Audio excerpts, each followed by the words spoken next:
Meu nome é Maria. Tenho 73 anos, 3 filhos, 5 netos e uma vida que fiz com essas mãos.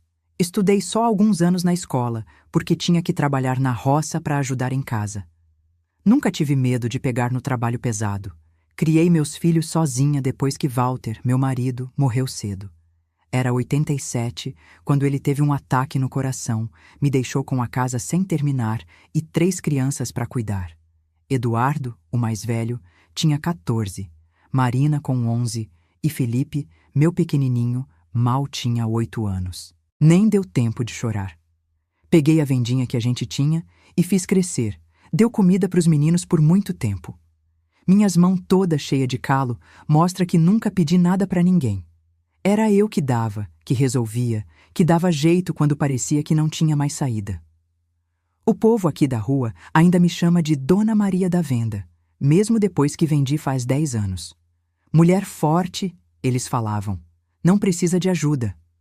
E eu acreditava, tinha orgulho disso. Acho que foi aí que errei mais. Pensar que ser forte era nunca pedir socorro, nunca mostrar fraqueza, nunca dizer não para os meus meninos. Fiz tudo pelos meus filhos. Juntei dinheiro para Eduardo estudar. Costurei de noite para Marina ter vestido bonito na formatura. Arrumei o telhado vendendo doce na porta da escola para Felipe ter quarto só dele quando ficou moço. Dizem que mãe é boba mesmo, e acho que sou exemplo disso. Nunca pensei que minha vida ia cair com uma simples assinatura. Uma caneta, um papel e todo o peso da confiança mal colocada. Mas olha, não tô aqui para dar pena não. Odeio essa palavra, pena. Tô aqui porque vi que tem muita gente como eu por aí. Gente que acha que amor de filho é garantia para o futuro. Gente que, como eu, entrega tudo achando que tá só ajudando quem ama. Foi assim que, com 68 anos, casa paga, saúde boa e vendinha vendida, achei que estava fazendo certo ao preparar o futuro. Que tristeza. O futuro que preparei foi só para eles. O meu acabou ali mesmo. Lembro como se fosse hoje. Mesa da sala cheia de papel. Marina falando que era só papelada. Para evitar problema no futuro, mãe. Eduardo concordando, com aquela voz de advogado, dizendo que já tinha trabalhado demais e merecia descanso. Felipe estava lá também, mais quieto, mas fazendo que sim com a cabeça. A casa que levei 30 anos para pagar, o apartamento pequeno que comprei com a venda da loja, o dinheiro que juntei moeda por moeda, tudo posto em papel que nem tive tempo de ler. Confia na gente, mãe, eles disse. E confiei. Como não ia confiar? Era os 3 pedaços do meu coração, ali na minha frente. A mão tremeu um pouco quando assinei. Talvez fosse aviso do corpo que a cabeça não ouviu. Um pressentimento que foi coberto pela certeza que filho só quer bem da mãe. Que bobeira minha. Assinei meu nome 6 vezes naquela tarde. Em cada assinatura, sem saber, eu estava entregando um pedaço da minha liberdade, da minha dignidade, do meu lugar no mundo. O que ninguém me explicou é que quando a gente doa em vida, a gente não tá só passando as coisas. Tava, pros olhos deles, me tornando um peso, uma preocupação, um problema para cuidar. Na noite depois das assinaturas, Marina trouxe bolo. Eduardo abriu vinho. Felipe me deu beijo na testa. Celebramos o que eles chamou de segurança para o futuro da família. Eu sorri, sentindo aquele calorzinho no peito de dever cumprido. Mesma sensação de quando paguei a última prestação da casa, de quando vi cada um se formar, de quando ganhei o primeiro netinho. Não podia imaginar que, em poucos meses, aquele sorriso ia virar lágrima escondida no travesseiro de noite. Que as visitas de domingo ia começar a ficar mais rara. Que as ligação todo dia ia virar semanal, depois a cada 15 dias até quase acabar. Que decisão sobre minha própria vida ia ser tomada sem me perguntar? Porque veja só, essa é a verdade que ninguém conta. Quando você entrega o controle, muitas vezes entrega também o direito de ser ouvido. Entrega o poder de decidir sobre sua própria vida. Meu neto Lucas, filho da Marina, me perguntou uma vez, com aquela inocência de criança: Vó, por que a senhora está triste? Não soube responder. Como explicar para uma criança de 9 anos que sua avó tinha sido boba o suficiente para acreditar que cuidar dos filhos era abrir mão de si mesma? As noites ficaram compridas demais. A casa, antes cheia de vida, virou um lugar onde as lembranças do passado me atormentavam. E aos pouquinho comecei a entender o que tinha acontecido. Eu só queria facilitar a vida dos meus filhos, mas parece que assinei meu próprio esquecimento. Essa frase eu repeti para mim mesma por muito tempo, enquanto via minha vida ser mudada sem minha permissão. Enquanto via minhas escolhas serem ignoradas, meus desejos deixados de lado, minha existência virou um problema para os meus filhos resolverem. Mas isso foi só o começo. O começo de uma jornada que ia me levar para o fundo do poço antes de me ensinar a voar de novo.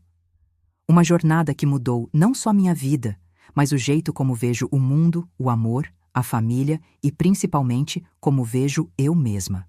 Porque, no final, essa não é história de abandono. É história de recomeço. Sobre aprender, aos 70 anos, que nunca é tarde para começar de novo. Que força não é carregar o mundo nas costas, mas ter coragem de pedir ajuda quando precisa. E hoje, 3 anos depois daquela assinatura, tô aqui para contar como sobrevivi, como renasci, como aprendi, do jeito mais dolorido possível, que amar os filhos não significa abrir mão da própria dignidade. Esta é minha história. História de uma mulher que achou que já tinha vivido tudo, só para descobrir que a vida estava apenas começando a ensinar sua lição mais importante. Antes de tudo isso acontecer, minha vida era como aquela cena de novela que na televisão, não perfeita, mas completa. Sabe quando a gente acorda de manhã e sente o cheirinho de café fresco pela casa toda? Era assim quase todo dia na Rua das Acácias, número 87. Minha casa nunca foi grande, nem cheia de luxo. É um sobradinho simples, pintado de amarelo clarinho, com uma varanda na frente onde coloquei 3 cadeiras de balanço e vaso de samambaia, que estão comigo há mais de 20 anos. No quintal dos fundos, plantei um pé de jabuticaba que hoje já dá sombra para metade do terreno, uma goiabeira teimosa que o Eduardo queria cortar, graças a Deus não deixei, e uma hortinha pequena onde planto manjericão, alecrim, cebolinha e hortelã. A farmácia da Vó Maria, como meu neto Lucas costumava chamar. O domingo era sagrado na nossa família. Desde que os meninos eram pequenos, fiz essa tradição. No domingo, todo mundo se juntava para almoçar na casa da mãe. Não importava o que acontecesse durante a semana. Aquele dia era nosso momento. Quando Walter ainda estava vivo, ele acordava cedo para acender a churrasqueira. Depois que ele se foi, o Eduardo tomou esse lugar. Ah, como era bom acordar cedinho no domingo e começar os preparativos. Eu levantava às 6 da manhã, mesmo depois de aposentada. Colocava meu avental azul de bolinha, presente da Marina no Dia das Mães de 2010, e começava a luta na cozinha. Primeiro, a massa do pão de queijo, receita da minha mãe que trouxe de Minas quando vim para São Paulo, ainda mocinha. Depois, o tempero para carne, feito com alho amassado no pilão de madeira, sal grosso, pimenta e um pouquinho de cerveja preta. Um segredo que aprendi com Dona Teresa, minha primeira vizinha quando cheguei no bairro. Às 10 horas, a casa já estava tomada por cheiro que fazia qualquer um que passasse na rua andar mais devagar. O cheiro do pão de queijo saindo do forno se misturava com o cheiro do arroz cozinhando com alho dourado e folha de louro. A farofa de ovo com bacon sempre ficava num pote de vidro grande, coberta com um pano de prato bordado. Outro presente, esse da minha nora Beatriz, esposa do Eduardo.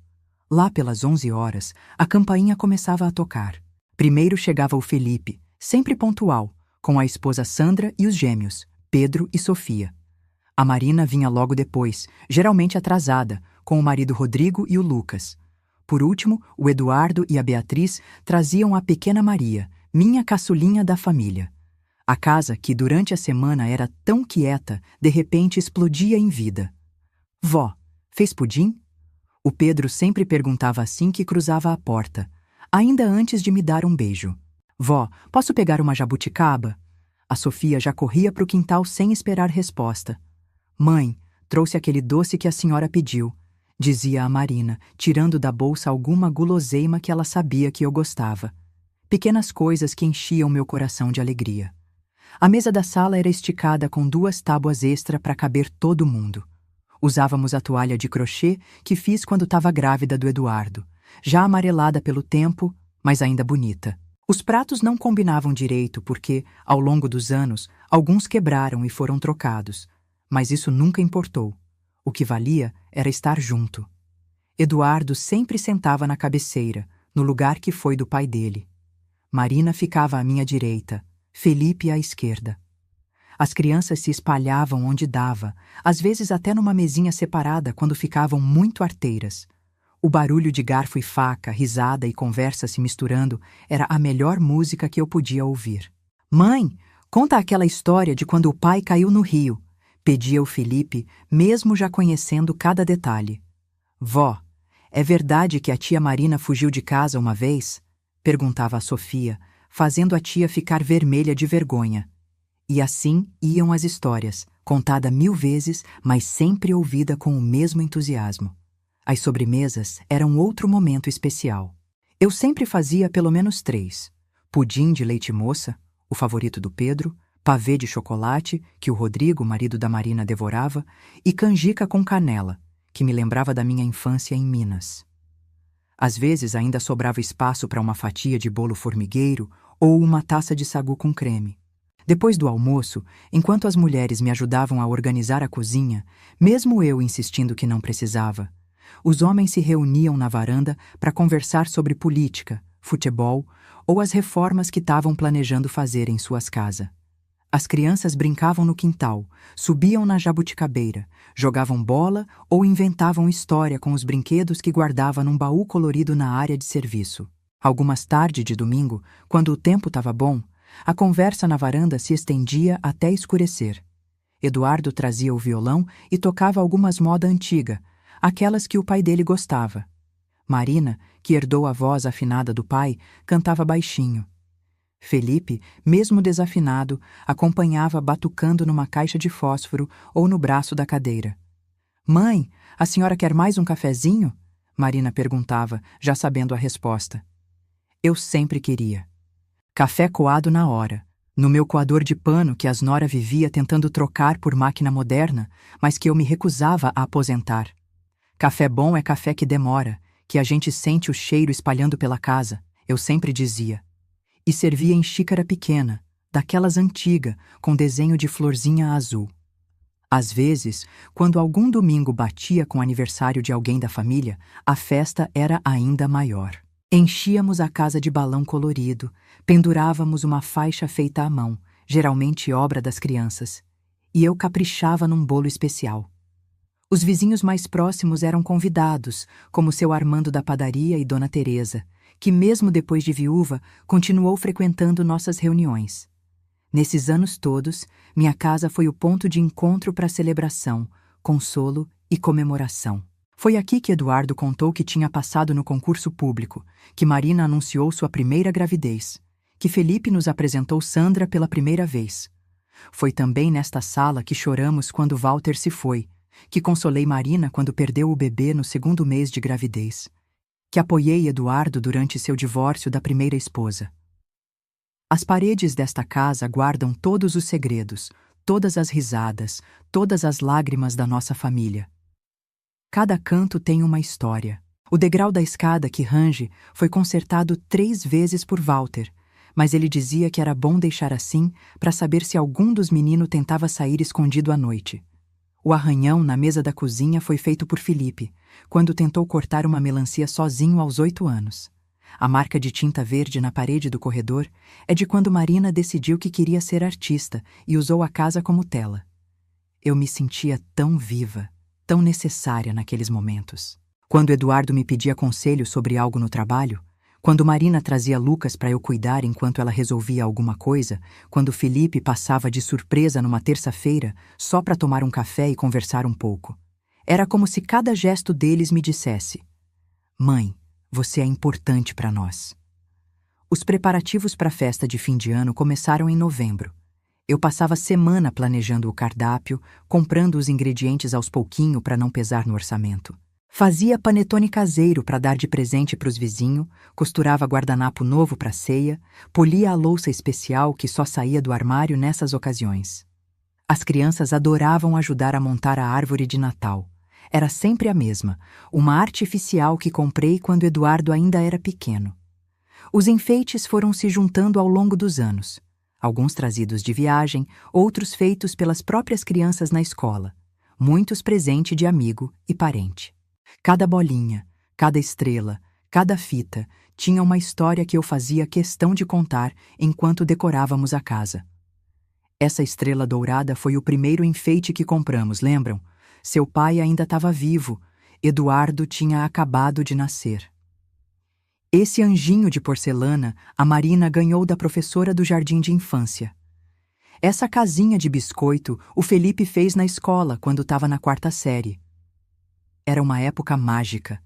A casa cheia, os preparativos, a expectativa das crianças. Mesmo depois que meus filhos cresceram e tiveram seus próprios lar, a tradição se manteve. O Natal era na casa da avó Maria. Nos aniversários, eu fazia questão de ligar logo cedo, ser a primeira a dar parabéns. Guardava o dinheiro da aposentadoria durante meses para poder comprar um presente especial para cada um. Não eram presentes caros, mas eram escolhidos com cuidado, pensando no gosto e na necessidade de cada filho, de cada neto. Eu me sentia útil. Sentia que minha existência tinha um propósito muito claro: cuidar da minha família, ser o eixo que mantinha todo mundo conectado, ser o porto seguro onde todos podiam voltar quando o mundo lá fora ficava difícil demais. Nunca passou pela minha cabeça que isso podia mudar um dia. Que aquela casa cheia de vozes, risada e história podia de repente ficar silenciosa demais. Que os domingos podiam se tornar apenas mais um dia da semana. Que o telefone podia ficar dias sem tocar. Que eu podia me sentir sozinha, mesmo tendo construído uma família tão grande. Como podia imaginar? Durante toda a minha vida, eu fui o centro daquela família. Fui a mãe que nunca faltou, a avó que sempre tinha um colo disponível, a sogra que se esforçava para não interferir demais, embora às vezes não resistisse a dar uma opinião ou outra. Minha identidade estava completamente entrelaçada com o meu papel na família. Talvez tenha sido esse o problema. Talvez eu tenha me dedicado tanto a ser mãe, avó, sogra, que esqueci de ser Maria. Esqueci que um dia todos aqueles papéis podiam ser diminuído, transformado, até mesmo dispensado. Quando a casa foi ficando mais vazia, quando os telefonemas começaram a ficar mais curto e espaçado, quando os convites para ir às casas dos filhos foram diminuindo. Eu não soube identificar o que estava acontecendo. Achei que era apenas a vida seguindo seu curso natural. Afinal, eles tinham suas próprias famílias, seus trabalhos, suas responsabilidades. Se alguém tivesse me dito naqueles domingos ensolarados, cheio de comida boa e conversa animada, que em poucos anos eu estaria sentada sozinha naquela mesma varanda, olhando para a rua e esperando uma visita que não viria, eu não teria acreditado. Como podia imaginar que a mesma família que construí com tanto amor, com tanto esforço, seria capaz de me fazer sentir como uma estranha em minha própria vida? Tudo começou a mudar numa quarta-feira. Lembro bem porque tinha feito feijão, e quarta é dia de feijão fresco lá em casa, desde que me entendo por gente. O telefone tocou quando eu estava estendendo roupa no varal dos fundos. Era o Eduardo, meu mais velho. "Mãe, precisamos conversar algo muito sério sobre o futuro", ele disse com aquela voz de advogado que usa quando está falando sério. "Eu, a Marina e o Felipe vamos passar aí no domingo, pode ser?" Achei estranho, porque os domingos já eram nosso, não precisava marcar. Mas falei que sim, claro que podia. Passei a semana inteira pensando no que seria. Será que algum deles estava doente? Será que iam viajar e queriam que eu cuidasse das crianças? Será que, Deus me livre, tinha acontecido alguma coisa com os netos? Quando o domingo chegou, eu tinha feito comida para um batalhão, como sempre. Mas eles chegaram sem as crianças, sem as esposas e os maridos, só os 3. Senti um aperto no peito. Coisa boa não era. Depois do almoço, que foi meio calado demais para o meu gosto, Eduardo pegou uma pasta cheia de papel e colocou em cima da mesa. Marina sentou do meu lado, pegou minha mão. Felipe ficou em pé, meio sem jeito, encostado na parede. Mãe, a gente anda pensando, começou Eduardo. A senhora tá ficando mais velhinha. A casa é grande demais para a senhora sozinha. Tem escada, tem quintal para cuidar. A gente se preocupa com a senhora sozinha aqui, completou Marina, apertando minha mão. E se cai? E se passa mal de noite? Quem vai ajudar? Felipe finalmente falou. É pela sua segurança, mãe. Olhei para a cara dos três, sem entender direito. Eu me sentia bem. Cuidava da casa, fazia minha comida, ia na missa, encontrava com as amigas, cuidava da minha horta. Claro que tinha dia que a coluna doía mais, que o joelho reclamava da escada, mas nada que um chazinho e um repouso não resolvesse. Mas eu tô bem, falei, meio confusa. Eduardo abriu a pasta e começou a tirar um monte de papel. Mãe, a gente conversou bastante e chegamos numa solução que é boa para todo mundo. A senhora vai passar a casa e o apartamento para o nosso nome e a gente cuida de tudo. Marina completou rápido. A senhora não precisa se preocupar com conta, com IPTU, com nada disso. A gente resolve tudo. E a senhora ainda continua morando aqui, do mesmo jeitinho, disse Felipe, que até então estava quieto. Fiquei olhando para aqueles papel, tentando entender o que realmente estavam me propondo. Todos eles falavam palavras difíceis que eu não conhecia. Eduardo ia explicando, mas falava rápido, usando aquelas palavras de advogado que mais atrapalham que ajudam. É um contrato de doação com usufruto vitalício, ele disse. Vi a palavra doação e entendi que estavam pedindo para eu dar minha casa para eles. E o dinheiro da poupança? Perguntei, lembrando do que juntei, vendendo a mercearia. Marina foi rápida. A gente pode guardar para a senhora. Abrir uma conta conjunta, assim se precisar de algum remédio, de um médico, a gente já resolve na hora, não precisa ficar esperando. Eles falavam como se eu fosse uma criança, como se não pudesse mais tomar conta de mim mesma. E o pior é que falavam com tanto carinho, com tanta preocupação no olhar, que comecei a duvidar de mim. Será que eles estavam vendo algo que eu não via? Será que eu estava mesmo precisando de cuidado e era teimosa demais para admitir? Mas e se eu precisar vender a casa um dia? Ou o apartamento? Perguntei. Pra quê, mãe? Eduardo respondeu com outra pergunta. A senhora tem tudo aqui. E qualquer coisa que precisar, a gente dá um jeito. Somos seus filhos. É nosso dever cuidar da senhora agora. Aquela palavra, dever, me incomodou. Não queria ser dever de ninguém. Não queria ser obrigação. Mas eles insistiam que era pelo meu bem, que era para me proteger, que era para garantir minha velhice com dignidade, como o Eduardo falou umas 3 vezes. Pedi um tempo para pensar, mas eles tinham pressa. Falaram da burocracia, dos prazos, de não sei que declaração de imposto que precisava fazer logo. Marina até chorou um pouco, dizendo que só estavam preocupados comigo, que se sentiam mal por eu estar sozinha. No fundo, acho que queria acreditar que era isso mesmo, só preocupação, só amor. E também pensei, o que eu vou fazer com tudo isso quando morrer? Vai ser deles mesmo, são meus filhos. Se isso deixa eles mais tranquilo, foi um erro, hoje sei disso, mas naquele dia, com os 3 me olhando, me dizendo que era o melhor para todos, que iam cuidar de mim, que era só uma formalidade, eu assinei.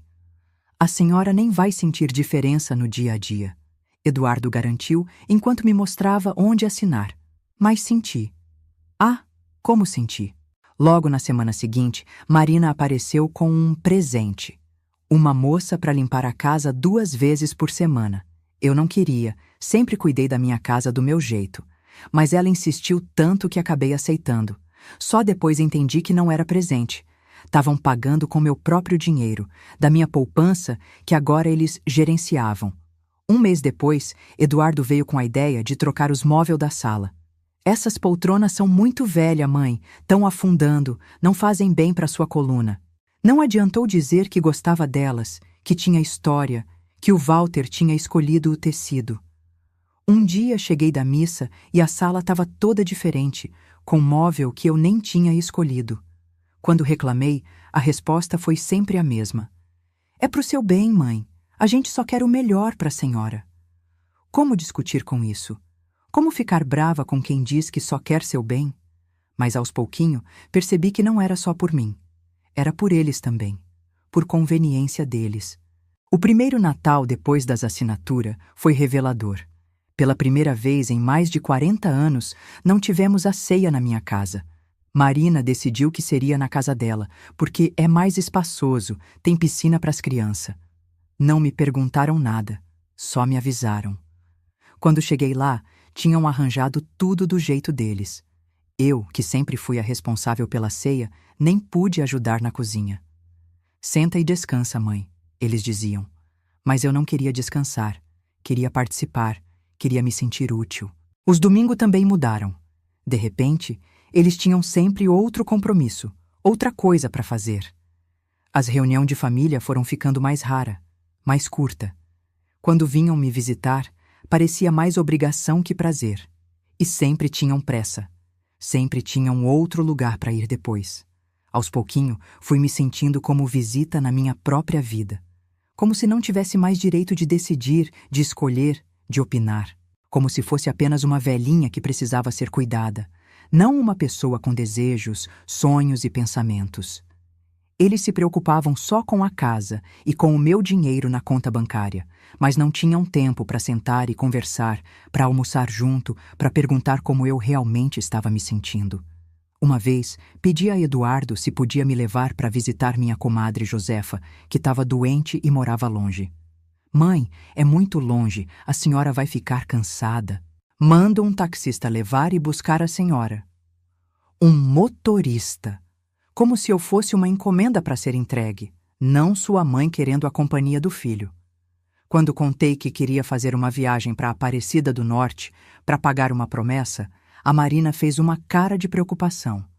Mãe, aquela multidão, aquele sol, a senhora já não tem idade para isso. Como se com 70 anos eu tivesse virado inválida de repente. E quando Felipe, o caçula, aquele que sempre foi mais apegado a mim, começou a fazer que nem os irmãos, percebi que tinha perdido os 3 de vez. Ligava para ele e só dava caixa postal.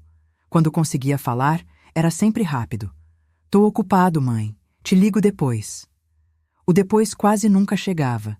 E o pior, fui ficando sem dinheiro. Eu, que sempre tive meu dinheirinho, que nunca precisei pedir nada a ninguém, de repente tinha que pedir até para comprar um presente para os netos, para fazer um bolo diferente, para ajudar na quermesse da igreja. A tal conta conjunta que Marina falou nunca foi realmente conjunta. Era meu dinheiro que eles controlavam. Davam uma mesada, como se eu fosse criança. Quando precisava de algo maior, tinha que justificar, explicar, quase implorar. Para que a senhora quer um celular novo? O seu ainda funciona. Mãe, esse sapato tá muito caro. Tem mais barato que serve do mesmo jeito. Como se eu, que criei 3 filhos sozinha, que administrei uma mercearia por décadas, não soubesse mais decidir o que era necessidade e o que era luxo. Cada dia que passava, sentia que perdia mais um pedacinho de mim. Não era só a casa, o apartamento, o dinheiro. Era minha independência, minha dignidade, meu lugar no mundo. Tinha dias que olhava no espelho e não reconhecia a mulher que estava ali. Onde foi parar aquela Maria forte, decidida, que todo mundo admirava? O pior de tudo era o silêncio da casa. Aquela casa que sempre foi cheia de barulho, de vida, de movimento, agora ecoava vazia. As visitas cada vez mais raras, os telefones que quase não tocava. As noites se tornaram uma eternidade de solidão. Eu, que sempre tive medo de ser um peso para os meus filhos, tinha me tornado exatamente isso, mas não do jeito que imaginava. Era um peso não porque precisava de cuidado físico, de ajuda financeira, mas porque minha existência lembrava a eles de uma obrigação que não queriam ter. Eu tinha me tornado um peso na vida deles. Ninguém me preparou para isso. Ninguém me avisou que um dia, aqueles mesmo filho que eu coloquei acima de tudo na minha vida, iam me olhar como se eu fosse uma estranha. Como se toda a nossa história, todo o amor que dei, todo o sacrifício que fiz, não valesse mais nada. E o mais triste, eu não via saída. A casa não era mais minha. O dinheiro não era mais meu. Até mesmo minhas decisões mais simples começavam a ser questionadas. Eu tinha entregado tudo, acreditando nas promessas doces de cuidado, de amor, de segurança. Acho que o pior dia da minha vida, tirando o dia que o Walter morreu, foi 10 de julho de 2022. Era um domingo, fazia frio em São Paulo, aquele frio úmido que entra nos ossos. Eu tinha passado a manhã fazendo um ensopado de mandioca com carne, mesmo sabendo que provavelmente ia comer sozinha. Mesmo assim, fiz como se fosse para a família toda, porque velhos hábitos são difíceis de largar. O telefone tocou lá pelas 2 da tarde. Era a Marina. Mãe, temos boas notícias. Encontramos uma casinha super boa para a senhora. Fiquei sem entender. Uma casa? Mas eu já tenho minha casa. Não, mãe, é uma casa de repouso. Umas casinhas para pessoas da terceira idade, sabe? Fica em Santana, tem enfermeira 24 horas, atividade, outras pessoas da sua idade. A senhora vai adorar. Meu coração gelou. Uma casa de repouso? Um asilo? Eu, que sempre fui independente, que ainda fazia tudo sozinha, que tinha minha casa, minhas plantas, minhas coisas. Mas eu não quero ir para nenhum asilo, falei, quase sem voz. Não é asilo, mãe. É moderno, tem até piscina, e a senhora só vai para fazer uma visita para conhecer. Se não gostar, tudo bem, mas pelo menos vai lá ver, pelo amor de Deus. O Eduardo pegou o telefone. Mãe, é o melhor para a senhora. Essa casa é grande demais, dá muito trabalho, a senhora fica sozinha muito tempo. Lá vai ter companhia, médico por perto, tudo de bom. Desligamos com eles prometendo me buscar no outro fim de semana para só conhecer o tal lugar para idosos. Eu desliguei o telefone e chorei como não chorava desde que perdi Walter. Chorei até sentir que não tinha mais lágrima no corpo, porque naquele momento entendi tudo. Nunca foi sobre me proteger, sobre cuidar de mim, sobre garantir minha velhice com dignidade. Foi sobre se livrar de mim, sobre limpar a consciência deles, me colocando num lugar onde outros iam cuidar de mim, onde eles podiam visitar de vez em quando e dizer para os amigos que estavam dando o melhor para a mãe. Quando eles foram embora depois de assinar os papel, eu ainda era a mãe forte, a matriarca da família, aquela que todos respeitavam e ouviam. Agora, em menos de 3 anos, tinha virado um problema a ser resolvido, guardado longe dos olhos, visitado em data especial, como um dever a ser cumprido. Passei a noite inteira acordada, pensando no que fazer. Minha primeira ideia foi ligar para o Felipe, que sempre foi o mais sensível dos 3. Mas quando liguei na segunda de manhã, deu caixa postal. Mandei mensagem, não respondeu. Tentei a Marina, que disse que estava ocupada no trabalho, que falava comigo depois. O Eduardo foi direto. Mãe, já decidimos isso em família, é o melhor para a senhora. Vamos lá no sábado e a senhora vai ver que vai gostar. Em família? Desde quando decisão sobre minha vida eram tomada em família sem mim? Sentei na varanda e fiquei olhando para o movimento da rua, para os passarinhos no quintal, para tudo que eu amava e que ia perder. Porque eu sabia, no fundo, que se fosse visitar aquele lugar, eles não iam me trazer de volta. Conhecia meus filhos, sabia como pensavam, como agiam. Foi então que vi a Dona Teresa passando do outro lado da rua, minha vizinha há mais de 30 anos, viúva como eu, mas com uma diferença. A família dela respeitava suas escolhas. Chamei ela para tomar um café e contei tudo. Chorei de novo, sem vergonha. Quando terminei, ela segurou minhas mãos com força e disse: Maria, você precisa de ajuda. Ajuda de verdade, não desse tipo que seus filhos estão oferecendo. Foi a Teresa que me levou no CRAS do bairro na quarta-feira seguinte. CRAS é Centro de Referência de Assistência Social, eu nem sabia que existia isso. Lá conheci a doutora Simone, uma assistente social jovem, mas muito competente, que me ouviu por quase 2 horas sem interromper. Eu contei tudo, desde as assinaturas até a ligação sobre a ideia de me jogar no asilo. Dona Maria, A senhora foi vítima de violência patrimonial, ela me disse, com uma voz calma, mas firme. E parece que também está sofrendo violência psicológica. Violência? Dos meus próprios filhos?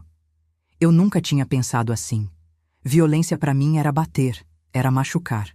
Não podia acreditar que o que estava acontecendo comigo tinha um nome tão forte. Mas aí a doutora Simone explicou. Violência contra a pessoa idosa tem muita forma. Tirar seus bens, controlar seu dinheiro sem sua real autorização, tomar decisão sobre sua vida sem consultar, fazer a senhora se sentir incapaz, diminuir sua autonomia. Tudo isso é violência, sim. Saí de lá com um encaminhamento para o negócio da justiça. Também com o contato de um grupo de apoio para a pessoa idosa que sofreu violência familiar. Mas saí principalmente com algo que tinha perdido: esperança. Naquela tarde mesmo, com a ajuda da Teresa, fui na casa da minha comadre Josefa. Ela tinha um filho advogado, o Ricardo, que sempre foi muito bom para ela. Quando contei tudo para o Ricardo, ele ficou revoltado. Dona Maria, isso que fizeram com a senhora foi muito grave. A senhora foi enganada pelos seus filhos para assinar documentos sem entender direito o que estava assinando. Ele explicou que eu tinha direito sim, que mesmo tendo assinado aqueles papel, podia levar o meu caso para resolver tudo na justiça, que existia lei para proteger pessoa idosa, que eu não era a primeira, nem seria a última a passar por isso. Mas são meus filhos, falei, com o coração apertado. Não quero prejudicar eles. Dona Maria, Ricardo disse, segurando minhas mãos como a Teresa tinha feito antes. Eles não pensaram 2 vezes antes de prejudicar a senhora. E o que eles fizeram é crime. Voltei para casa com a cabeça fervendo. Lembrei de cada momento dos últimos anos, de cada pequena humilhação, de cada decisão tomada sem me consultar, de cada vez que me senti invisível. Lembrei da minha mesada que mal dava para as despesas, enquanto eles alugavam o apartamento que era meu e ficavam com o dinheiro. Lembrei do Eduardo vendendo meu carro sem nem me perguntar, dizendo que era perigoso eu dirigir na minha idade. Mas principalmente, lembrei de como era antes, de como eu tinha voz, tinha respeito, tinha dignidade, de como eu era Maria, não apenas a velhinha, a mãezinha, a vozinha que precisava ser cuidada e escondida. Naquela noite, olhando as fotos antigas que guardo numa caixa debaixo da cama, tomei minha decisão. Se eles queriam guerra, teriam guerra. Não ia mais ficar quieta. Não ia mais aceitar ser tratada como uma criança. Não ia mais deixar que decidissem minha vida por mim. Na quinta-feira, não atendi as ligações deles. Na sexta, falei apenas que estava indisposta, que não queria visita no fim de semana. No sábado, quando deviam me levar para o tal abrigo de idosos, eu não estava em casa. Tinha ido com a Teresa para o negócio da Defensoria Pública da Justiça para registrar meu caso. Foi uma decisão difícil, a mais difícil da minha vida. Mas quando vi o rosto da minha filha, quando soube que eu estava processando os 3, entendi que tinha feito a escolha certa. Não era ódio que eu vi nos olhos dela. Era choque. Como se, pela primeira vez em muito tempo, ela tivesse realmente me enxergado. Não como a mãezinha indefesa, não como a velhinha que precisava ser guardada num canto, mas como Maria. Uma mulher que tinha criado ela, que tinha direito, que tinha voz. Como a senhora pôde fazer isso com a gente? Marina perguntou, chorando, quando nos encontramos na primeira audiência. Depois de tudo que fizemos pela senhora? Olhei bem nos olhos dela, daquele mesmo jeito que fazia quando ela era pequena e tinha feito alguma arte. Não, filha. A pergunta é: como vocês puderam fazer isso comigo, depois de tudo que eu fiz por vocês? Ela não teve resposta. O processo na justiça não foi fácil, nem rápido. Demorou quase 1 ano e meio, com muita audiência, muito papel, muita conversa com o advogado. A Justiça Pública me deu uma advogada, a doutora Paula, uma moça nova, mas com uma força que me lembrava eu mesma quando mais jovem. No começo, meus filhos nem queriam negociar. Achavam que eu estava sendo manipulada por alguém que não tinha partido de mim. Nossa mãe nunca faria isso, o Eduardo disse para o juiz na primeira audiência. Como se me conhecesse de verdade, como se soubesse o que eu seria capaz de fazer quando me sentisse encurralada. Os primeiros meses foram os mais difíceis. Teve dias que me arrependi de ter começado tudo isso. Teve noite que chorei até amanhecer, com saudade dos meus filhos, dos netos que não via mais, porque os pais não deixavam vir me visitar. Teve momento que quase desisti, que quase liguei para a doutora Paula dizendo que queria parar com tudo. Mas aí lembrava da casa de repouso, do olhar deles quando falavam do meu futuro como se eu não tivesse nada a dizer sobre ele, da maneira como tinham me apagado da minha própria vida. E seguia em frente. A comadre Teresa foi meu anjo da guarda nesse período. Vinha todo dia, trazia bolo, ficava conversando comigo, me levava na igreja, nas consultas médicas, me acompanhava nas reuniões com a advogada. Você me ajudou quando meu Antônio morreu, agora é minha vez de te ajudar, ela dizia. O grupo de apoio que a doutora Simone me indicou também foi muito importante. Toda terça-feira me encontrava com outras pessoas da minha idade que tinham passado por coisa parecida, ou até pior. Tinha a dona Carmen, que o filho vendeu a casa dela quando estava internada no hospital. O seu Joaquim, que a nora obrigou a morar no quartinho dos fundos, enquanto alugava a casa principal dele e ficava com o dinheiro. A dona Luísa, que os netos roubaram as joias que eram lembrança da mãe dela. Eu não estava sozinha. Isso fez toda a diferença.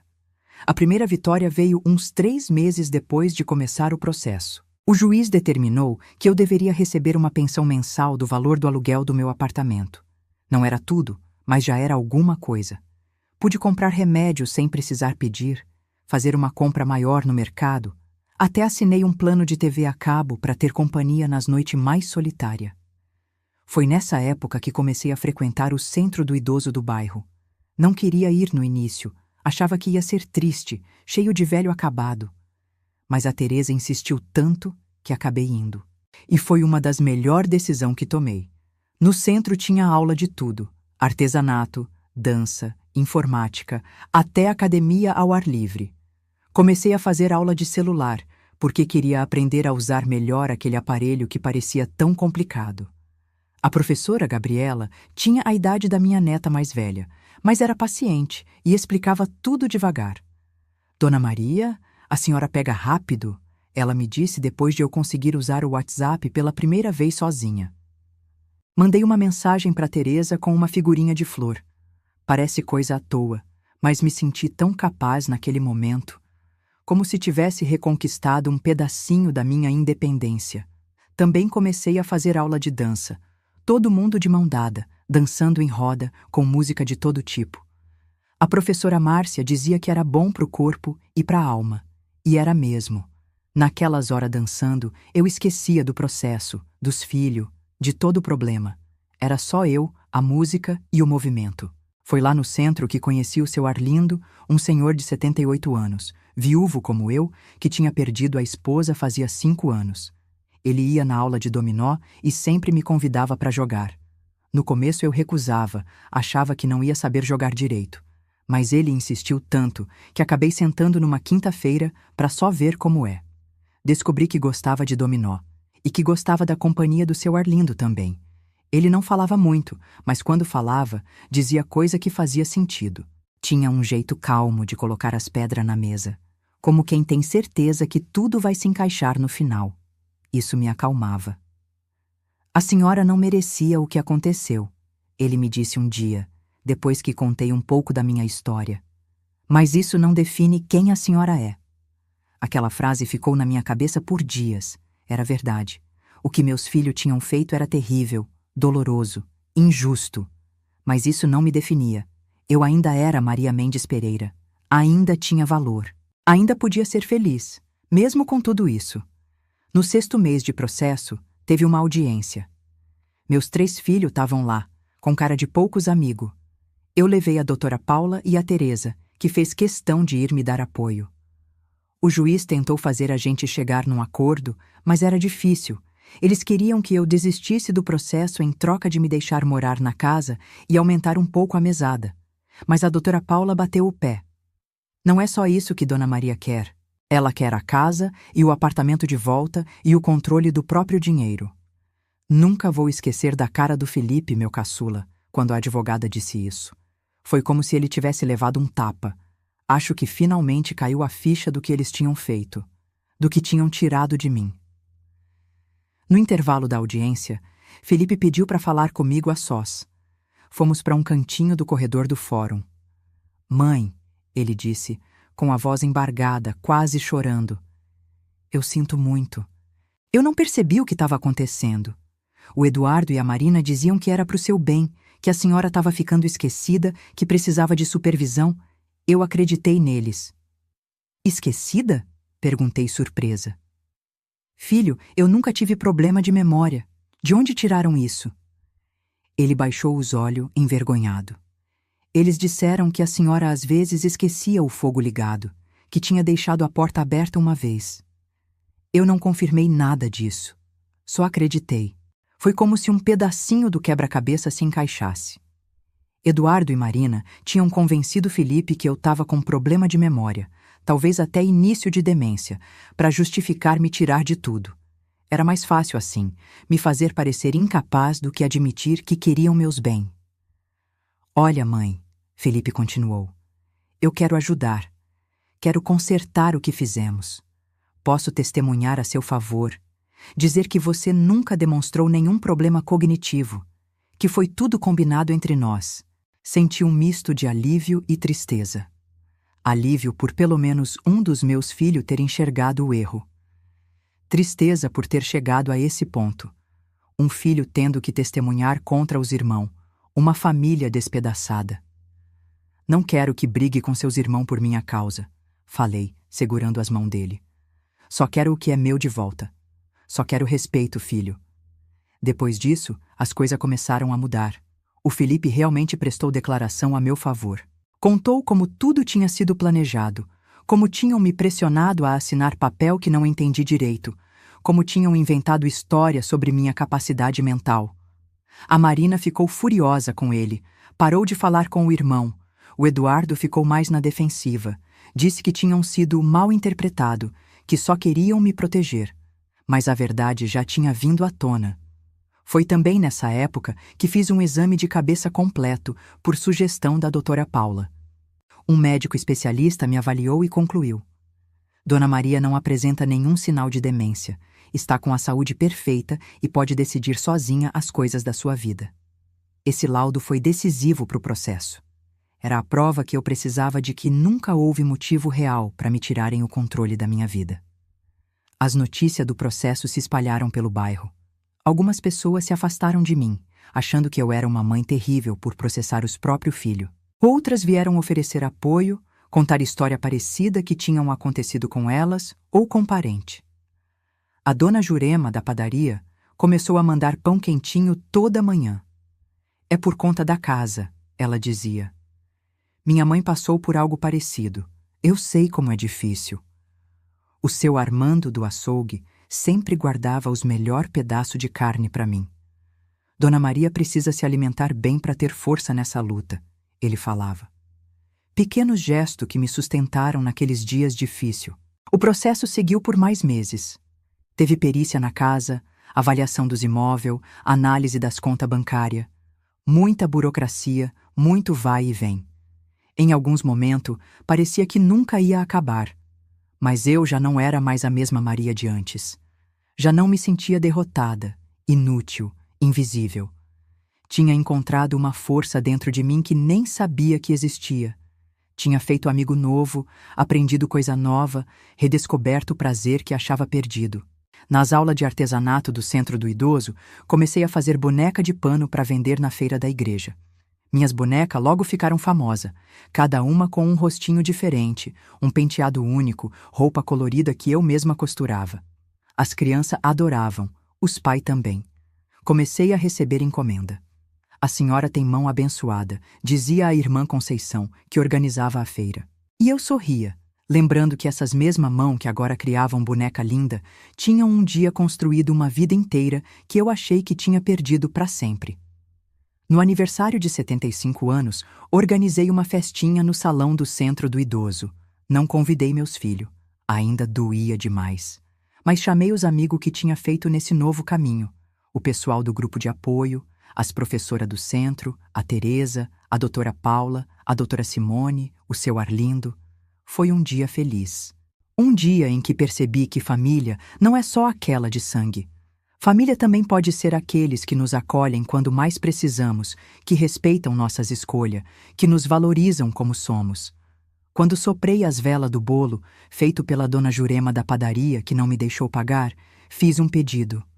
Não por vingança contra meus filhos, nem mesmo pela vitória no processo. Pedi apenas por paz. Paz para seguir em frente, qualquer que fosse o resultado da justiça. E naquele momento, olhando para os rostos sorridentes ao meu redor, senti que, de alguma forma, eu já tinha vencido. Depois de 1 ano e 5 meses, o juiz finalmente deu a sentença final. Foi numa quarta-feira. Lembro bem porque era dia de aula de pintura no Centro do Idoso e eu tive que faltar para ir na audiência. A doutora Paula me ligou de manhã, toda animada. Dona Maria, a notícia é boa, muito boa. O juiz decidiu completamente a seu favor. Fui para o fórum com o coração na mão. Não sabia se meus filhos iam estar lá, não sabia como ia reagir se eles aparecessem. A Teresa foi comigo, como sempre, meu anjo da guarda nessa luta toda. A audiência foi mais curta do que eu esperava. O juiz, um senhor de cabelo branco e olhar gentil, leu a sentença com voz firme. Considerando todos os fatos apresentados, os depoimentos das testemunhas e os laudos periciais, este juízo declara nulo o contrato de doação feito sob indução a erro, determinando o retorno dos bens móvel e imóvel à posse e propriedade da senhora Maria Mendes Pereira, assim como o controle de suas contas bancárias. Teve mais coisa depois disso, palavras difíceis de negócio de advogados, a gente não entendia direito. Mas a doutora Paula apertou minha mão por baixo da mesa e eu soube que tinha dado tudo certo. Os único filho meu que estava lá era o Felipe. O Eduardo e a Marina não apareceram. Talvez por vergonha, talvez por raiva. O Felipe me abraçou depois da audiência, com lágrima nos olhos. Desculpa, mãe. Desculpa por tudo. Eu queria dizer muita coisa naquele momento. Queria falar da dor, da solidão, da humilhação que tinha sentido. Mas só consegui abraçar ele de volta e dizer: também te amo, filho. Porque no fim das contas, era verdade. Eu ainda amava meus filhos, apesar de tudo. O amor de mãe é complicado assim. Não desaparece, mesmo quando machucam a gente. Só muda de forma, fica mais cauteloso, mais prudente. Nas semanas seguintes, vieram as mudanças práticas. Recuperei meus documentos. Transferimos a casa e o apartamento de volta para o meu nome. Desbloquearam minhas contas bancárias. Descobri que o dinheiro da minha poupança tinha diminuído bastante. Eles tinham usado para pagar reforma na casa deles, viagem, carro novo. A justiça determinou que iam ter que me devolver em parcela mensal, mas eu sabia que ia demorar muito tempo. Não importava tanto. O importante é que tinha minha vida de volta. Podia escolher como gastar meu dinheiro, podia decidir o que fazer com minha casa, podia planejar meu futuro sem precisar da permissão de ninguém. Uma das primeiras coisas que fiz foi trocar a fechadura. Não queria ser pega de surpresa de novo. Também contratei um advogado, o Dr. Marcos, indicado pela doutora Paula, para cuidar das minhas coisas dali para frente. A senhora me liga antes de assinar qualquer papel, ele me disse. Qualquer papel mesmo. Fiz também um testamento novo, com tudo bem explicadinho. Dividi meus bens entre os 3 filhos, mas coloquei uma condição especial. Só podiam receber depois da minha morte e se tivessem mantido contato regular comigo nos últimos anos de vida. O Dr. Marcos disse que era incomum, mas perfeitamente legal. É justo, falei. Quem me abandonar em vida não vai herdar no final. Os meses seguintes foram de reconstrução.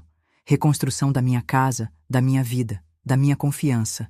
Pintei as paredes de um amarelo mais forte, comprei planta nova para o jardim, troquei as cortinas da sala.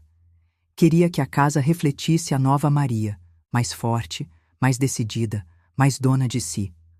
A relação com meus filhos mudou completamente, como era de se esperar. O Felipe foi o único que realmente tentou consertar as coisas.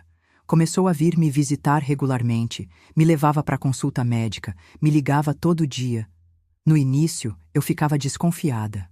Será que ele só estava fazendo isso por causa da cláusula do testamento? Mas com o tempo, vi que era sincero. Ele realmente tinha entendido o erro e queria reparar. Mãe, eu estava cego, ele me disse uma vez, enquanto almoçávamos juntos. Deixei o Eduardo e a Marina me convencerem que era o melhor para a senhora, que era assim que as famílias tratavam os pai idoso, que era normal. Mas não é normal, é errado. E eu sinto muito por ter participado disso. Os gêmeos, filho dele, voltaram a me visitar também. Pedro e Sofia já estavam com 13 anos, naquela fase difícil de pré-adolescente, mas sempre tinham sido carinhoso comigo. Foi uma alegria ter eles de volta nos fins de semana, enchendo a casa de barulho e vida de novo. Com a Marina foi diferente. Ela tentou se aproximar quando soube do testamento novo, mas era uma aproximação interesseira, sem arrependimento verdadeiro. Mãe, a gente só fez o que achava melhor para a senhora, ela repetia, sem nunca admitir o erro. Numa dessas visitas, quando ela de novo tentou justificar o que tinham feito, tive que ser dura. Marina, você queria me colocar num asilo contra minha vontade. Isso não é cuidar, é se livrar de mim. Ela ficou vermelha, nervosa. A senhora está sendo injusta. Era um abrigo de luxo, não um asilo qualquer. O nome não importa, filha. O que importa é que eu não queria ir. E vocês não se importaram com o que eu queria. Depois disso, Marina começou a vir menos. Mandava o Lucas, meu neto, filho dela, que já estava com 12 anos e podia vir sozinho de ônibus. Ele não entendia direito o que tinha acontecido, só sabia que vó e mãe tinham brigado. Eu nunca falei mal da mãe dele, nunca contei os detalhes. Tinha esperança que, com o tempo, Marina pudesse realmente entender e mudar. Com o Eduardo foi o pior. Ele se sentiu humilhado com o processo, com a derrota na justiça. Como advogado, era um golpe duplo nele. Não me ligou, não me visitou, mandava a filha, minha xará Clarinha, de 10 anos, com a babá nos domingos. A menina me abraçava e perguntava: Vó, por que o papai não vem te ver? O que eu podia dizer? Que o pai dela tinha tentado tomar tudo que era meu? Que tinha inventado que eu estava com problema de cabeça para justificar o que fez? Não podia. Então só dizia: ele está ocupado, meu amor. Trabalha muito. Era triste ver minha família assim, dividida. Mas, ao mesmo tempo, tinha aprendido uma lição valiosa. Às vezes, é preciso colocar limite até em quem a gente mais ama. O amor não pode ser desculpa para abuso, para desrespeito, para humilhação. E o mais importante, tinha aprendido a não depositar toda a minha felicidade numa única cesta. Minha vida agora era muito mais ampla que apenas ser mãe e avó. No centro do idoso, minhas aulas continuavam. Agora, eu dava aula de costura também, ensinando outra senhora a fazer boneca como as minhas. Era gratificante ver os olhos brilhando quando conseguiam terminar a primeira bonequinha, mesmo torta, mesmo imperfeita. Dona Maria tem uma paciência de anjo, dizia a Júlia, uma senhora de 80 anos que tinha as mãos toda deformada pela artrite, mas não desistia de aprender. Isso me enchia de orgulho. Eu, que sempre fui só a mãe da Marina ou a avó do Lucas, agora era a Dona Maria da aula de costura, uma pessoa com valor próprio, com habilidade reconhecida. Minha amizade com o seu Arlindo também cresceu. Comecei a aceitar os convites dele para ir ao cinema, para assistir à banda no coreto da praça aos domingos, para tomar um café na padaria depois da missa. Não era um romance, não como as pessoas pensavam. Era uma companhia confortável, um apoio mútuo, uma amizade que preenchia os espaços vazios que a vida tinha deixado. A gente combina, ele me disse uma vez, enquanto caminhávamos pela praça numa tarde de domingo. 2 velhos teimosos que não desistem de viver. Eu ri, porque era verdade. Não tínhamos desistido, nem de viver, nem de ser feliz, nem de fazer plano. E os planos continuavam surgindo. Quando o apartamento voltou para o meu nome, decidi não alugar mais. Em vez disso, reformei e convidei a Teresa para morar lá. A casa dela era alugada, e o dono queria vender. Ela aceitou na hora. Mas vou pagar aluguel para você, ela insistiu. Nem pensar, respondi. Você não tem preço, Teresa. Me ajudou quando ninguém mais ajudou. O apartamento é seu pelo tempo que quiser. Foi assim que meu primeiro imóvel se transformou não numa fonte de renda, mas num gesto de gratidão. O dinheiro era importante, claro, mas os laços que tínhamos criado valiam muito mais. Em uma das aulas de informática no Centro-Dia, a professora Gabriela nos ensinou a usar um aplicativo de vídeo. Assim vocês podem gravar mensagem para os netos, para os bisnetos, para as gerações futuras, ela explicou. Aquilo acendeu uma ideia na minha cabeça. Comecei a gravar pequeno vídeo todo dia, contando minha história. Não só a história do processo, da luta judicial, mas toda a minha vida. Como conheci o Walter, como criei os filhos sozinha depois que ele morreu, como construí a mercearia, como superei cada obstáculo. Esse é meu legado verdadeiro, pensei enquanto gravava. Não a casa, não o dinheiro, mas minha história. As lições que aprendi, as quedas e as levantadas. Um dia, o seu Arlindo me pegou gravando um desses vídeos no banco da praça. "O que tá fazendo, Dona Maria?" Ele perguntou curioso. Expliquei meu projeto meio envergonhada. Achei que ele ia achar bobagem, mas em vez disso, seus olhos se encheram de admiração. Que ideia bonita! Hoje, enquanto olho pela janela da minha casa, minha de verdade, vejo o pé de jabuticaba carregado de fruta, vejo as crianças brincando na rua, vejo o sol começando a se pôr no horizonte. Sinto uma paz que não achei que fosse sentir de novo. Não é uma paz perfeita. Ainda dói saber que o Eduardo quase não fala comigo. Ainda me entristece que a Marina venha me visitar mais por obrigação que por amor. Ainda me preocupo com o futuro, com a saúde que não é mais a mesma, com as incertezas que a idade traz. Mas é uma paz autêntica, a paz de quem lutou, caiu, levantou e seguiu em frente. A paz de quem descobriu que envelhecer não significa desaparecer, que ter ruga não significa perder valor, que precisar de ajuda às vezes não significa abrir mão da própria autonomia. Outro dia, uma repórter do Jornal do Bairro veio me entrevistar. Tinha ouvido falar da minha história, do processo, do grupo de apoio que agora ajudo a coordenar. Uma das perguntas que ela fez foi: "Dona Maria, a senhora guarda rancor dos seus filhos pelo que fizeram?" Pensei um pouco antes de responder. Era uma pergunta difícil, que eu mesma me fazia às vezes. "Rancor é um peso muito grande para carregar na minha idade", respondi finalmente. Não posso dizer que esqueci ou que perdoei completamente, mas entendi que eles também são produto de uma sociedade que não respeita os idosos, que vê a velhice como um problema a ser resolvido, não como uma fase natural da vida. Estou mais interessada em mudar isso, em ajudar outras pessoas como eu, do que em alimentar mágoa. A repórter sorriu, anotou minhas palavras. A matéria saiu na semana seguinte, com o título: "Aos 75 anos, Maria Mendes Pereira nos ensina que nunca é tarde para lutar por dignidade." Recortei a matéria e colei no meu caderno de recordação. Não por vaidade, mas para lembrar sempre que minha voz importa, que minha história pode ajudar outra pessoa. E no final, não é isso que todos nós queremos? Saber que nossa passagem por esse mundo teve algum sentido, que não vivemos em vão, que de alguma forma, pequena que seja, fizemos diferença? Essa virou minha nova missão. Não substituiu meu papel de mãe, de avó, de amiga. Apenas se somou a eles. Uma missão que abracei aos 73 anos, quando muitos acham que já é tarde demais para começar qualquer coisa.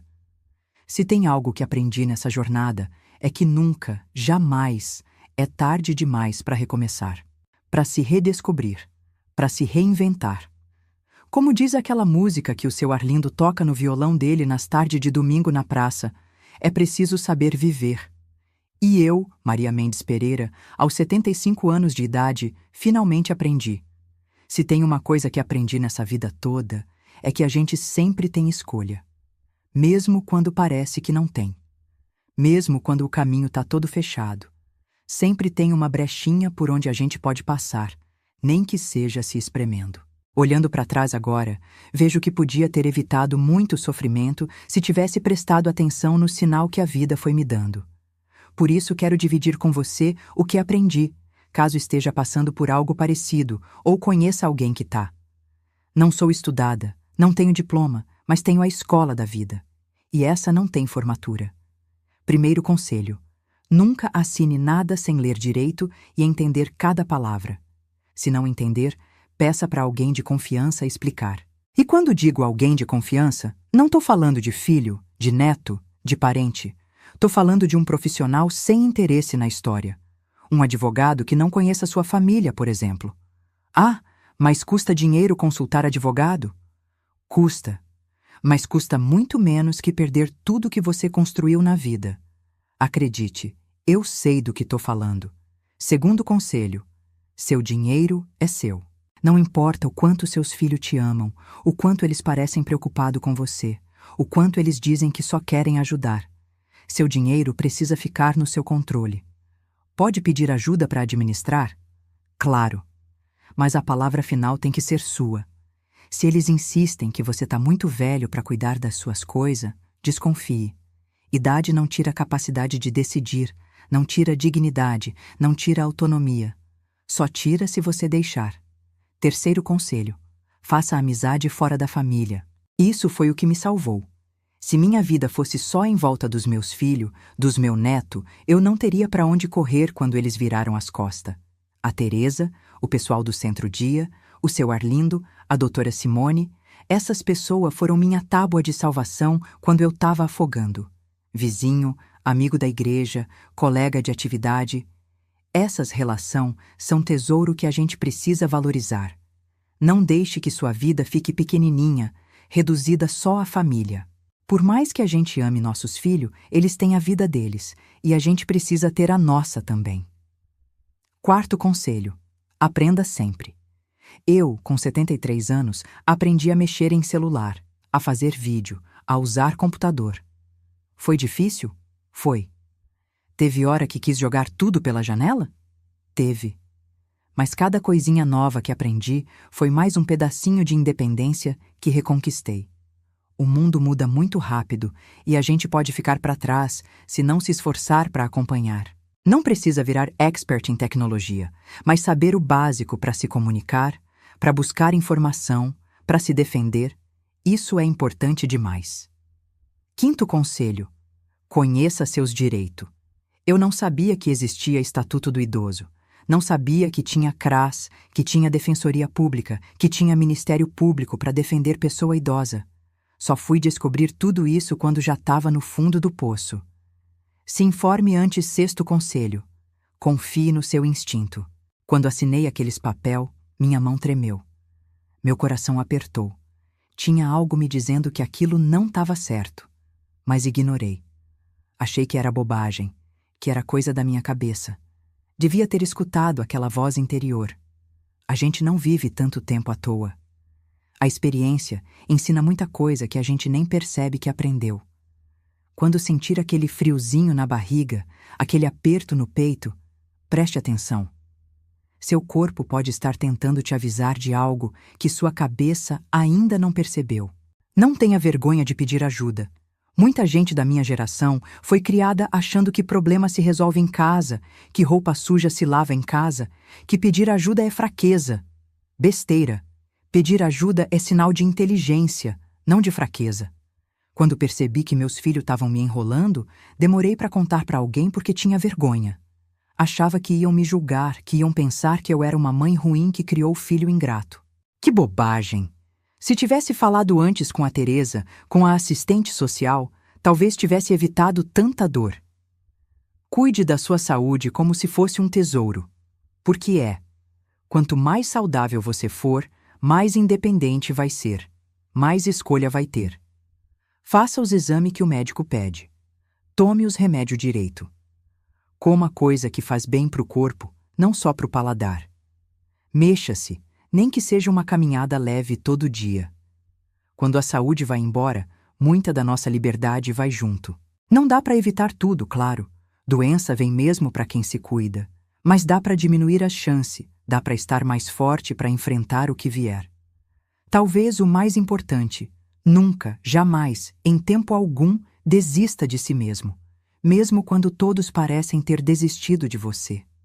Mesmo quando o mundo parece estar virando as costas. Mesmo quando a solidão aperta tanto que dói fisicamente. Você importa. Sua vida importa. Sua dignidade importa. Seu sonho, seus desejos, suas vontades, tudo isso importa. Não deixe ninguém te convencer do contrário. Vou contar uma coisa que não contei para ninguém.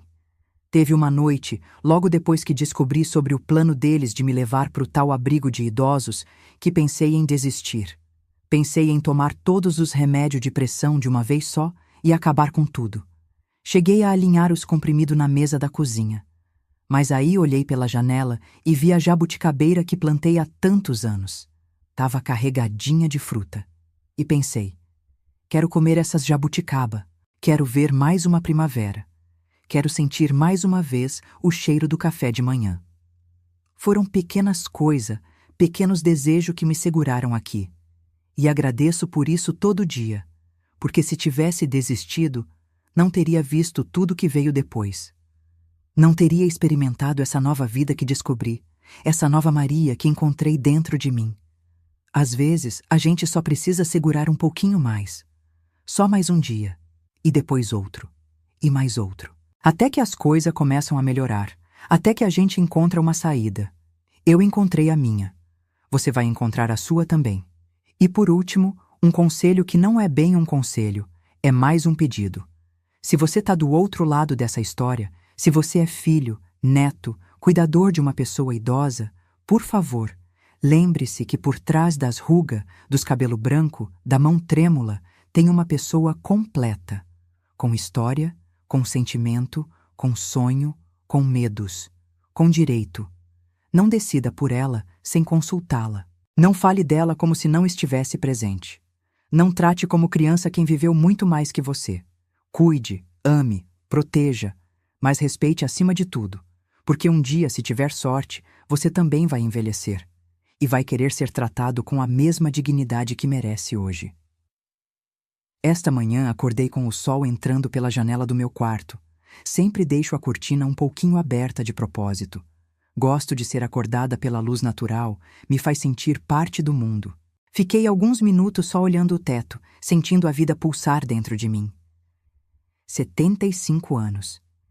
Quem diria que chegaria até aqui depois de tudo? E mais surpreendente ainda, quem diria que me sentiria tão viva, tão cheia de plano, tão feliz? Levantei devagar, sem pressa. O corpo já não obedece com a rapidez de antes. O joelho direito reclama nas manhãs mais frias. A coluna dói se fico muito tempo na mesma posição. Mas são só lembrete de que vivi intensamente cada um desses anos. Cada dor carrega uma história. Preparo meu café como sempre fiz. Coado na hora, no meu coador de pano, forte o suficiente para acordar até defunto, como o Walter costumava brincar. O cheiro enche a cozinha e me traz uma onda de memória boa. Hoje é um dia especial. Vou lançar meu livro na Biblioteca Municipal. Não é nada grandioso, nada de editora famosa ou livraria chique. É uma edição pequena, paga do meu bolso, com a ajuda do pessoal do Centro-Dia e uma vaquinha que fizeram entre o grupo de apoio. Dona Maria vai deixar um legado, disse a doutora Simone quando viu o livro pronto. Vai ajudar muita gente que está passando pelo que a senhora passou. Espero que sim.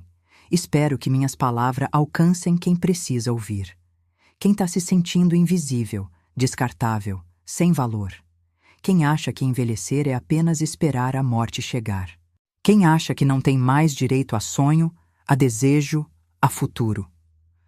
O livro tem um título simples: Não assinei meu esquecimento. Foi a Gabriela que sugeriu, lembrando daquela frase que eu sempre repetia. Eu só queria facilitar a vida dos meus filhos, mas parece que assinei meu próprio esquecimento. A capa tem a foto de uma mulher de costa, olhando pela janela. Não é minha foto real. Não quis colocar meu rosto estampado na capa. Preferi deixar que cada leitor imagine seu próprio rosto ali, porque essa história, embora seja minha, é também de tantas outras pessoas. O telefone toca, interrompendo meus pensamentos. É o Felipe. Mãe, só confirmando. Passo aí às 3 para te levar na biblioteca, tá bom? Tá ótimo, filho. Vou estar pronta. Tô ansioso pelo lançamento. Os gêmeos também. Eles querem ser os primeiros a ganhar o livro autografado da avó. Sorrio ao pensar nos meus netos com o livro na mão. Será que um dia vão realmente ler? Será que vão entender o que a avó passou? Será que isso vai ajudá-los a tratar seus próprios pais com mais respeito quando chegarem à idade que tenho hoje? A Marina também disse que vai aparecer no lançamento. Ainda temos uma relação complicada, cheia de não dito, de ressentimento mal resolvido. Mas estamos tentando. Ela aos pouquinho reconhecendo seus erros. Eu aos pouquinho aprendendo a perdoar. O Lucas, meu neto querido, filho dela, tem sido nossa ponte, nosso ponto de encontro, nosso lembrete constante de que vale a pena tentar. O Eduardo ainda não conseguiu superar o orgulho ferido. Mandou um arranjo de flor para a biblioteca, mas disse que não poderia comparecer por causa de um compromisso de trabalho. Sei que é desculpa. Sei que ainda é difícil para ele olhar nos meus olhos depois de tudo que aconteceu. Talvez um dia. Quem sabe? Não alimento raiva. Não mais. Aprendi que raiva só prejudica quem sente, não quem a provoca. Como já dizia minha mãe, raiva é como tomar veneno e esperar que o outro morra. Mas também não finjo que nada aconteceu. Não passo pano, como dizem os jovens hoje em dia. Coloco meu café numa xícara e vou até a varanda. A manhã está linda, o céu de um azul quase impossível. A jabuticabeira do fundo do quintal está começando a florir de novo. Logo, logo vai ter fruta. Talvez ainda esteja viva para colher mais essa safra. Talvez não. A vida não dá garantia, mas isso já não me assusta como antes. A morte, quero dizer. Já fiz as pazes com ela. Não que esteja com pressa de encontrá-la. Muito pelo contrário. Tenho plano demais ainda. Quero ver o Lucas se formar no colégio ano que vem. Quero ver os gêmeos virarem adolescente. Quero terminar de bordar a colcha que comecei no mês passado. Quero, acima de tudo, viver cada dia que me resta com a certeza de que estou realmente vivendo, não apenas existindo. No começo foi difícil. Depois de tanto tempo tendo os outros decidindo por mim, cuidando de tudo, tomando conta da minha vida, de repente me vi sozinha com toda aquela liberdade. Era assustador. Como quando você fica muito tempo num lugar escuro e de repente sai para o sol. A luz cega, dói, você quer voltar para a escuridão porque lá pelo menos sabia onde pisar. Mas aos pouquinho, os olhos se acostumam. Você começa a enxergar os detalhes, as cores, os caminhos possíveis. Começa a andar com mais confiança, a explorar mais longe, a descobrir que o mundo é muito maior do que aquele cantinho escuro onde esteve presa. Foi assim que me senti redescobrindo minha independência. No início, cada decisão era um tormento. Será que estou fazendo certo? Será que não vou me arrepender? Tinha medo de estragar tudo, de provar que meus filhos tinham razão, que eu realmente não podia mais me virar sozinha. Hoje, decido com muito mais tranquilidade. Não acerto sempre, claro. Quem acerta? Mas os erros são meus, as escolhas são minhas, e isso faz toda a diferença. Uma das melhores decisões que tomei foi começar a dar aula de bordado e costura no centro-dia. 2 vezes por semana ensino um grupo de mulheres e até alguns homens corajosos a fazer ponto cruz, ponto cheio, bainha aberta. Ensino a fazer boneca de pano, a remendar roupa, a bordar nome em toalha. Parece coisa pequena, mas para muitas daquelas pessoas é a primeira vez que alguém as olha como capaz de aprender algo novo. A primeira vez que não são tratadas como inútil, como peso, como problema. Dona Maria, a senhora mudou minha vida, me disse a Dona Josefina, uma senhora de 82 anos que agora faz boneca linda para vender na feira. Eu estava me sentindo um trapo velho, sem serventia. Agora me sinto artista. Não tem dinheiro no mundo que pague ouvir algo assim. Também comecei a participar de um projeto na escola municipal aqui perto. Vou uma vez por mês contar história para as crianças. História da minha infância em Minas, história do bairro quando ainda era tudo mato, história de como era São Paulo antigamente, sem tanto prédio, sem tanto carro. As crianças adoram. Ficam com os olhinhos grudado em mim, fazem 1000 perguntas, querem saber tudo. É verdade que não tinha celular? Como vocês viviam? Perguntou um menininho de uns 8 anos, genuinamente espantado com a ideia de um mundo sem telefone na palma da mão. A gente vivia muito bem, respondi, sorrindo. A gente se encontrava mais, conversava mais, prestava mais atenção um no outro. Ele pensou um pouco e disse: acho que era melhor antes, então. Sabedoria de criança. Às vezes o seu Arlindo vai comigo nessas visitas. Ele leva o violão, ensina música antiga, conta a história do tempo que era motorista de ônibus e conheceu a cidade toda. Formamos uma dupla e tanto. Nossa amizade só cresceu nesses anos. Ele já me chamou para morar junto uma vez. Disse que podíamos economizar dividindo as contas, fazendo companhia um pro outro. Agradeci, mas disse não. Gosto da minha independência conquistada a duras penas. Gosto de decidir a que hora vou dormir, o que vou comer, que programa vou assistir. Mas nos vemos quase todo dia, almoçamos junto frequentemente, vamos à missa junto aos domingos. Tem sido um grande companheiro nessa fase da vida. Um presente inesperado que a vida me deu quando pensei que só tinha mais perda pela frente. Tem outra coisa que tenho feito e que me dá muito orgulho. Ajudo outras pessoas idosas que estão passando por situação parecida com a que vivi. Junto com a doutora Simone e o pessoal da Defensoria, montamos um grupo de orientação jurídica. Uma vez por mês, advogado voluntário dão consulta gratuita para idoso que suspeitam que estão sendo enganado pela família, que estão sendo pressionado a assinar documento, que estão perdendo autonomia sem perceber. A senhora tem um jeito especial de explicar as coisas, Dona Maria, me disse o Dr. Renato, um advogado jovem que sempre participa. Fala a língua que o povo entende. É que não adianta falar bonito se ninguém entende, né? Prefiro falar de um jeito que a pessoa sai dali sabendo exatamente o que está acontecendo e o que pode fazer. Olho para o relógio e vejo que é hora de começar a me arrumar para o lançamento. Escolhi um vestido azul marinho, simples, mas elegante. A Teresa me ajudou a escolher. Vou passar um batom clarinho também, para ficar bonita nas fotos, como ela disse. Enquanto me arrumo, olho ao redor do meu quarto. As fotos na parede, os livros na mesinha, a colcha de retalho que fiz há tantos anos. Cada objeto tem uma história, uma memória, um pedacinho da minha vida. Penso nos altos e baixos desse caminho todo, nas alegrias e nas tristezas, nas vitórias e nas derrotas, nos abraços apertados e nas mãos que me empurraram, no sorriso sincero e nas palavras que machucaram. E sinto uma gratidão imensa por ter chegado até aqui, por ter aguentado nos momentos difíceis, por não ter desistido quando parecia que não havia saída. A vida é um negócio complicado, viu? Quando a gente é jovem, acha que as coisas vão seguir um caminho certinho, previsível. Casa, filho, neto, velhice tranquila rodeada da família. Mas a realidade é bem mais bagunçada.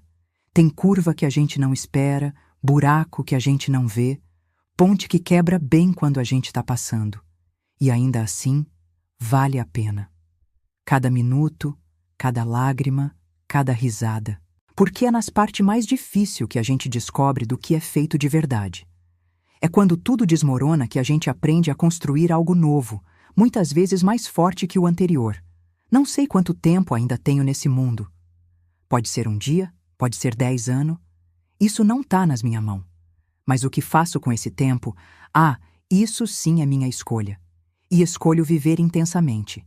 Escolho continuar aprendendo, ensinando, amando, perdoando.